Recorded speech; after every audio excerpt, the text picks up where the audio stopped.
Nós estamos aqui no quarto do Hospital Albert Einstein, em companhia do deputado Jair Bolsonaro e do deputado Flávio Bolsonaro, candidato ao Senado pelo Rio de Janeiro. Eu agradeço muito ao deputado Bolsonaro, que vai falar pela primeira vez, depois do atentado que sofreu, sobre um fato sem precedentes na história brasileira.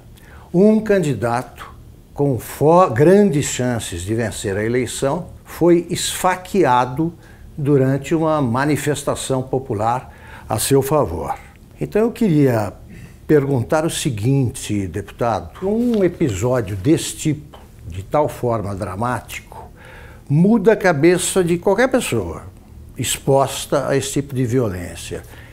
No seu caso, o que o senhor acha que mudou? Na cabeça, o que o senhor passou a pensar diferente? Eu entendo que esse atentado sim, que no meu entender foi algo planejado. O senhor acha que é um atentado político? Político, esse atentado político, na menor dúvida, porque me tirando de combate, você pega os 3, 4 próximos da relação, são muito parecidos. Queria saber o que o senhor sentiu no momento. O senhor comparou um soco no estômago, a sensação. A dor foi exatamente essa, né? A dor, quando eu levei a pancada, eu pensei que um cara tivesse dado um soco, uma pedrada meio de longe. O senhor não viu o rosto dele? Não, no rosto dele não vi. Eu vi um vulto, não teria condições de desviar a cara dele, não teria condições. Tá. Eu vi que tinha um vulto que se aproximou e deu uma estocada.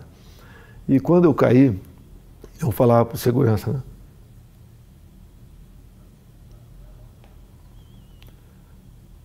Foi uma porrada no estômago. Porque eu olhei aqui, levantaram a camisa, tinha um cortezinho, mas não sangrava. Foi uma porrada no estômago. Começou a passar o tempo, igual aquela bolada que tirava no futebol.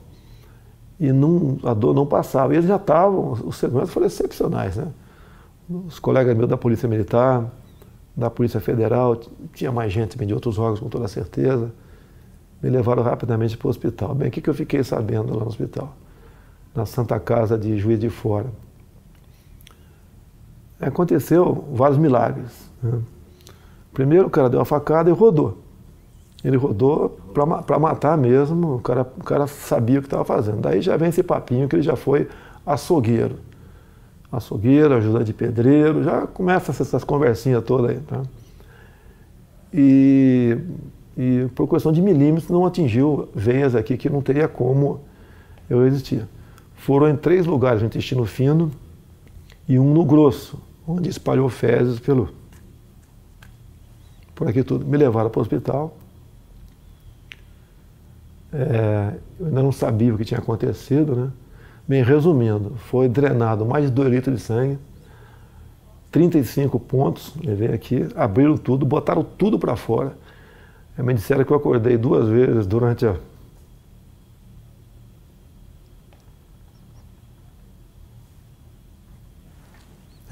cirurgia, mas eu não estava sentindo dor, nada. E depois fiquei sabendo, quando eu acordei, que, não sei se era noite ou madrugada, eu estaria sendo transferido para cá, para Alberto Einstein. O senhor chegou a perder os sentidos lá? Não perdi os sentidos lá. Não perdeu os sentidos? Nem até chegar ao hospital. Era uma dor de uma pancada no estômago insuportável. O senhor teve medo de morrer? Sempre existe esse temor. Digo mais, não é por mim. Em quem o senhor pensou? Em primeiro lugar, na minha filha, de 7 anos de idade. O senhor pensou nela, tem 7 anos. Ela, inclusive, me inspira na política, né? E, logicamente, depois da minha família como um todo. E sempre avisei a minha esposa que, desde o evento até hoje, está do meu lado, aqui em São Paulo, que poderia correr esse risco. O senhor achava que podia... Existia essa possibilidade, tá certo? Porque eu estava abusando, né? Se você vê as tomadas de aeroporto, muita coisa poderia acontecer. E eu falava para o pessoal de segurança do meu lado, que essa possibilidade ia se aumentar a partir do momento que a minha popularidade ia crescendo. Porque eu estou crescendo da onde, Augusto? Qual é o tamanho do meu partido? Qual é o nosso fundo partidário? Eu costumo dizer, é verdade, quer ver? Se você pontou aqui, tem 10 pessoas, 15 que trabalham comigo, a maioria voluntários. A minha equipe de política, ela é menor que a equipe da Polícia Federal, que por lei está à minha disposição. Deputado, o senhor acha que o autor do atentado, o Adélio Bispo de Oliveira, agiu sozinho? Eu acredito que não. Ele não é tão inteligente assim, não. Né? Com um ato como aquele, a tendência natural é ser linchado. Então ele foi para cumprir a missão, quase que na certeza que não seria como. Teria gente ao lado dele. E isso realmente, pelo que eu ouvi dizer, não tenho certeza ainda, a Polícia Civil lá de Juiz de Fora está bem mais avançada que a Polícia Federal. Porque o depoimento que eu vi do delegado da PF que está conduzindo o caso, realmente um depoimento para abafar o caso. Eu lamento o que eu ouvi ele falando, dá a entender até que age em parte como uma defesa do criminoso. Então, isso não pode acontecer. Eu não quero que inventem um responsável, longe disso. Quer que apurem o caso. Eu falar que tal partida, tal não sei o quê, não. Dá para apurar o caso, dá para apurar. Tem uma passagem dele pela Câmara, ou melhor, uma passagem falsa dele pela Câmara, no dia 6 de setembro. Quando tu vai na Câmara, ô Augusto, você se identifica, eu estou no anexo 4, no gabinete tal. Ou é fotografado. Tal. É fotografado. Então quem foi que... Isso seria um álibi no futuro, que se não fosse pego ali, não, ele esteve na Câmara. Então, a Câmara dos Deputados, estou também junto ao pessoal do meu gabinete, a Polícia Legislativa trabalha com muita lisura, tenho muita amizade na Polícia Legislativa. A imprensa tem que apurar. A imprensa tem que apurar. Sabe que tem parte da imprensa que tenta acalmar o negócio ali, né? Mas tem que apurar. Porque o que está em jogo é o poder. Eu chegando lá, nós quebraremos o sistema. Não é na ignorância, não. É na lei. É na lei. Deputado, aliás, que tipo de castigo o senhor acha que o seu agressor merece? É uma tentativa de homicídio, né? Tem que ser o que está na lei. No Brasil não existe pena acima de 30 anos.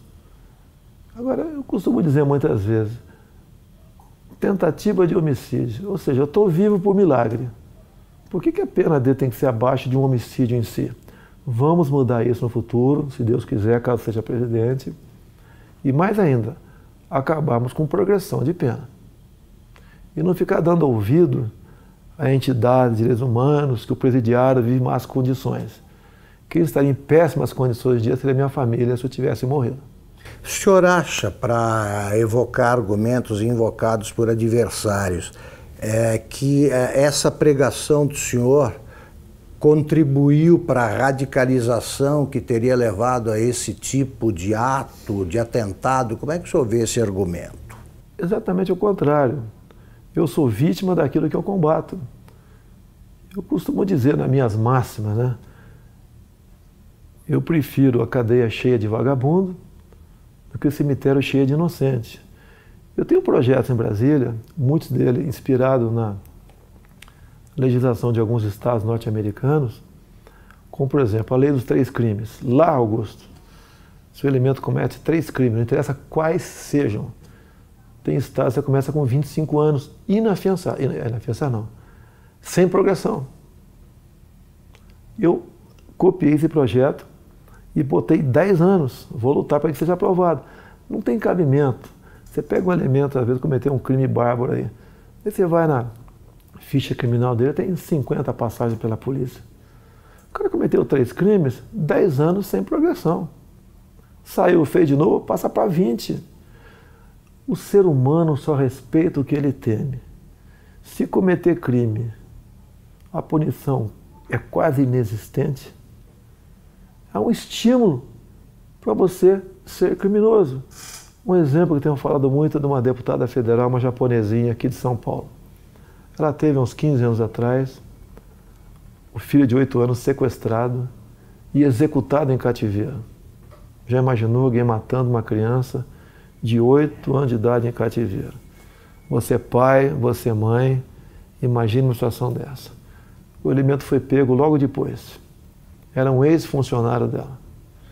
Foi condenado à pena máxima, mas depois de 6 anos foi para o semiaberto. Eu estou vendo que o senhor está entusiasmado com o programa de governo aí, mas eu quero ainda resgatar esse fato. Eu posso dar, só para dar uma história? Claro. Eu quero dar um depoimento aqui do sofrimento, da angústia nossa quando aconteceu. Eu ia te perguntar como é que foi vista a coisa do outro lado ali. Meu irmão Carlos, ao lado e do outro lado. Meu irmão Carlos está acompanhando meu pai direto nessa agenda, dando suporte para ele, pô, importantíssimo, né? E eu fiquei sabendo por um jornalista. Eu estava saindo da sessão na LERJ, me ligou, seu pai está bem? Eu fiquei sabendo que tentaram dar uma facada nele lá em Juiz de Fora. Você estava onde? Eu estava na LERJ. Aí quando ele percebeu que eu não sabia o que tinha acontecido, ele falou assim para mim, pode ficar tranquilo que, pelo que eu sei, não foi nada grave não. Foi um sentimento que eu não tinha sentido antes. Eu subi, fui no gabinete de um deputado, que eu estava indo para conversar com ele, um deputado evangélico. Rapaz, quando eu cheguei lá, tinha uns 15 pastores no gabinete dele. E eu não sei porque eu sabia, me deu uma vontade, eu comecei a chorar muito, explicando o que tinha acontecido, sem saber o que tinha acontecido, né?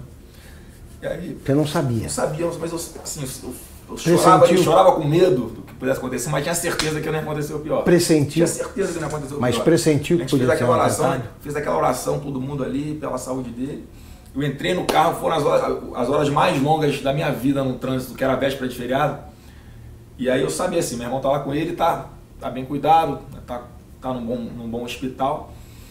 E aí, mas eu fui me acalmando no caminho, né? Aí quando eu cheguei lá, que os médicos me explicaram o que era, é que eu falei assim, cara, foi milagre, esse cara não sabe o que aconteceu ainda, ele estava acordando meio grogue. Você achou que seu pai poderia morrer?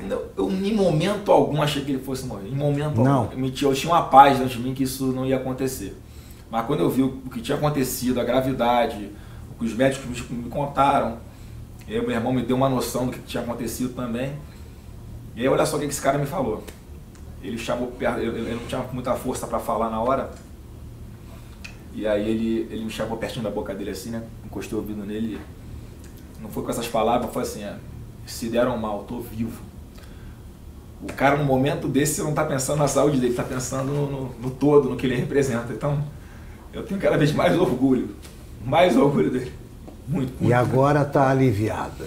É um choro de alívio, né? E certeza de que Deus está preparando uma coisa muito grande para o nosso Brasil e está usando o cara aí. Com certeza. Deputado, o senhor costuma ser apresentado assim pelos adversários como um risco à democracia, né? Eu gostaria que o senhor dissesse o seguinte, quer dizer, a democracia, o senhor vai defender a democracia acima de tudo? Que recado o senhor dá para quem duvida que o senhor seja um admirador do regime democrático? Esses caras que falam que são um risco para a democracia, na verdade, são um risco aos esquemas dele. Não vai ter mais indicação para BNDES, Banco do Brasil, Caixa Econômica, Banco da Amazônia, Banco do Nordeste, com esse critério. Botar lá a indicação de um amigo para que use essas instituições em causa própria. Isso vai deixar de existir. O exemplo mais claro foi o BNDES. Todo mundo sabe o que aconteceu lá. Então eu sou um risco, sim. Eu não sou um risco àqueles que vivem pendurados em estatais do governo. Nós temos em torno de 150 estatais. Conversei com o Paulo Guedes, que rapidamente... Vai privatizar estatais. Eu falei, Paulo Guedes, nós vamos priorizar um estudo muito acurado, não vamos fazer injustiça com ninguém. Mas algumas serão privatizadas, certamente. Vou dizer muitas. Tá? No governo do PT, umas 50 foram criadas. Temos até uma estatal do trem-bala, eu não sei ainda. Isso. Tem lá algumas dezenas de apadrinhados ganhando uma fortuna por mês. A tal da EBN também é outra que você tem que olhar com muito carinho, porque é um orçamento de um pouco mais de 1 bi por ano, uma TV que ninguém assiste. E está lá, amigos do rei estão lá. Então essas estatais que são ociosas, com toda certeza serão privatizadas. Agora existem estatais que são estratégicas. Tenho conversado com o Paulo Guedes, né? Banco do Brasil, Caixa Econômica.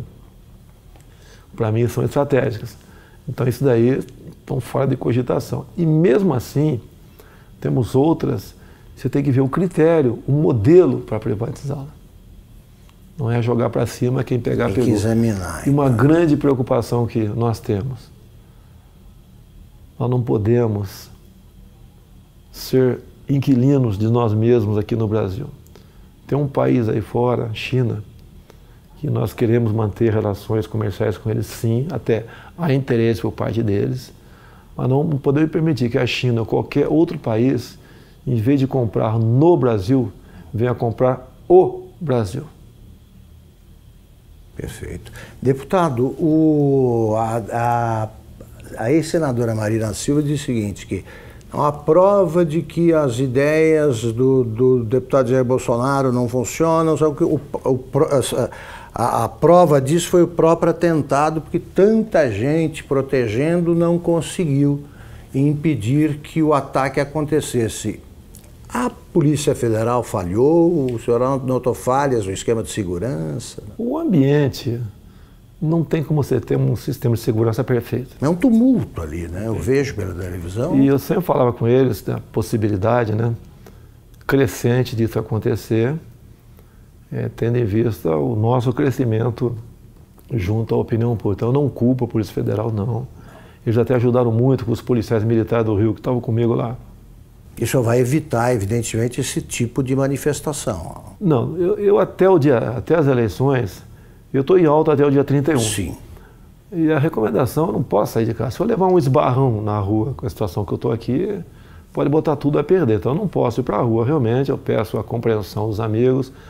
Pretendo, a partir do dia 1º, agora, em todo o horário eleitoral gratuito, fazer uma live e conversar com o pessoal sobre as eleições.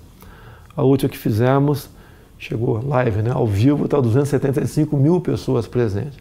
Então está com uma aceitação muito boa, porque eles acreditam que a nossa proposta sempre é a verdade acima de tudo.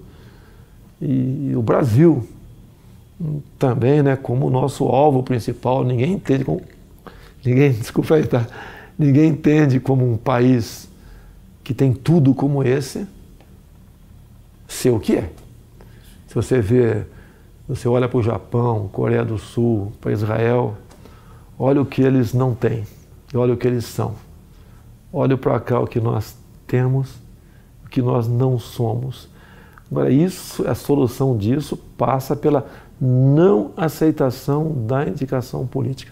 O senhor pode chegar à presidência sem equipe e sem gente até para compor o ministério. O senhor vai aceitar a adesão o que o senhor vai estabelecer como pré-requisito para aceitar o apoio de outro partido?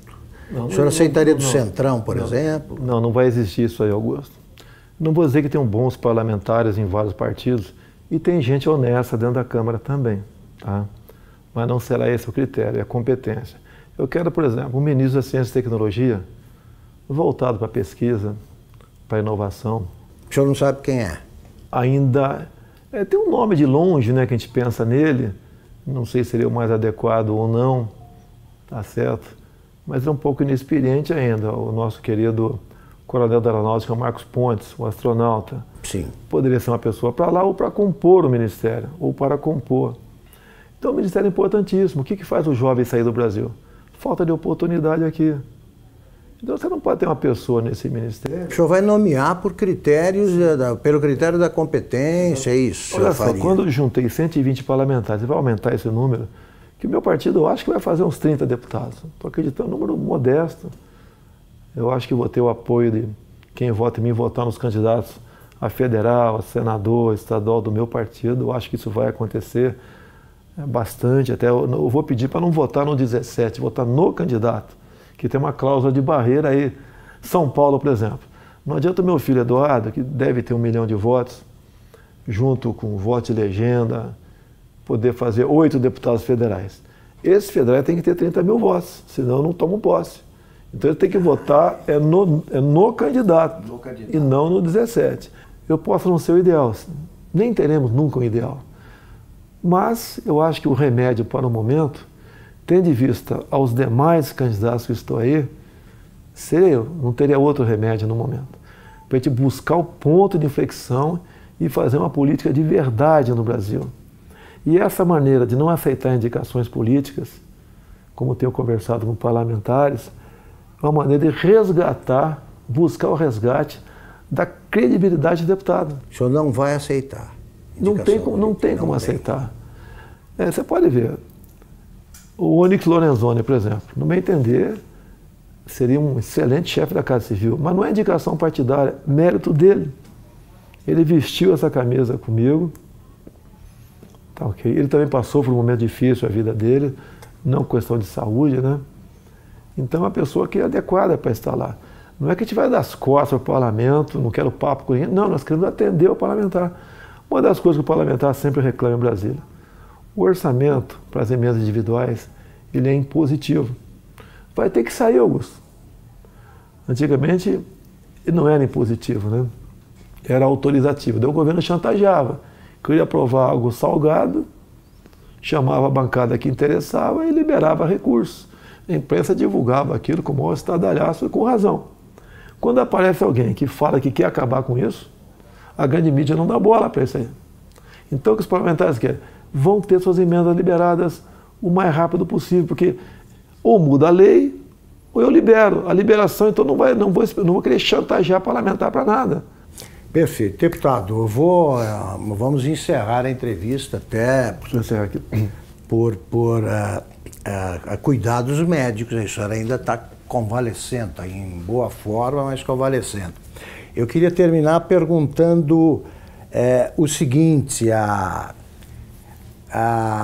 o senhor acha que o Brasil, hoje, de modo geral, precisa se tornar mais tolerante? O ambiente está muito radicalizado. Que recado final o senhor dá sobre esse quadro brasileiro? Eu vou falar o Brasil. Há uma certa potencialização em cima disso também.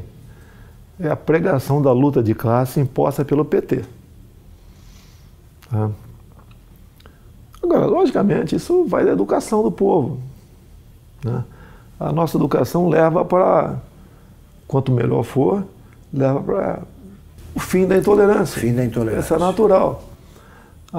As provas internacionais do PISA, entre outros aqui, você vê que o Brasil não vai bem na educação de há muito tempo. Você tem que investir nisso para jogar na ponta. Tá? Agora, da minha parte, eu nunca preguei ódio. Eles dizem que eu prego ódio. Você não... Eu vi uma matéria dizendo, o Bolsonaro agride gays, negros, mulheres. Me aponte um áudio meu agredindo quem quer que seja. Uma imagem minha agredindo. Jogam e eu tenho que me explicar a vida toda sobre isso aí. É a minha família, minha nova família. Estou indo para 11 anos de casado com a senhora Michele. O pai dela é o Paulo Negão. Nossa família... E 11 anos atrás ninguém falava em Jair Bolsonaro. Era apenas uma figura lá do baixo clero que dava umas caneladas na Câmara lá. Deputado, muito obrigado pela entrevista. Eu quero agradecer a todos vocês, em especial Augusto Nunes nesse momento, a população pela confiança, pela simpatia, agradecer pelas orações, vocês foram excepcionais. Realmente os médicos dizem que eu estou vivo por uma obra de Deus, um milagre aconteceu. E vamos juntos mudar o destino do Brasil. Tá ok? Eu sei que existem milhares de pessoas pelo Brasil melhores do que eu. Mas no momento você tem aí, se não me engano, 13 candidaturas, não é isso? Isso. Você não foge, você não pode votar no Augusto Nunes, não é candidato. Você tem 13 nomes aí. Analisa, não se abstenha, não se omita. Eu sei que você está muito decepcionado com política, mas a chance é essa. Se continuar alguém do Centrão ou do PT, você sabe qual é o destino. Estamos exatamente no mesmo barco. Vamos mudar o Brasil, sim. Acredito em Deus, acredito em você, acredito no potencial do ser humano brasileiro e acredito que juntos, unindo o Brasil, sem essa história de divisão de classe, jogar cor de pele para um lado, outra cor do outro, opção de um lado, não sei o quê, gênero. Vamos unir o Brasil. Na economia, vamos desburocratizar, desregulamentar. A proposta do Paulo Guedes do imposto de renda, até falei, está sendo ousada. A proposta dele é o seguinte, quem ganha até 5 salários mínimos não paga imposto de renda. E dali para frente, uma líquida única de 20%. A União perderia arrecadação, sim, mas o gás que você daria para as empresas para os comerciantes, produtores rurais para empregar gente, desonerando a folha de pagamento, compensa muito. A Inglaterra fez um plano semelhante há 20 e poucos anos atrás. Com o Trump agora ele fez a mesma coisa. Se não me engano, está baixando para 20% o imposto das empresas, né? Isso. Então, deu certo. Não precisou mais exportar empresas para país vizinho mais ao sul ali para produzir alguma coisa. As empresas estão voltando para os Estados Unidos e vamos mexer na economia nessa hora, sem sacrifício para ninguém. Se o alíquoto de 20% estiver alto para alguns, eu converso com o Paulo Guedes.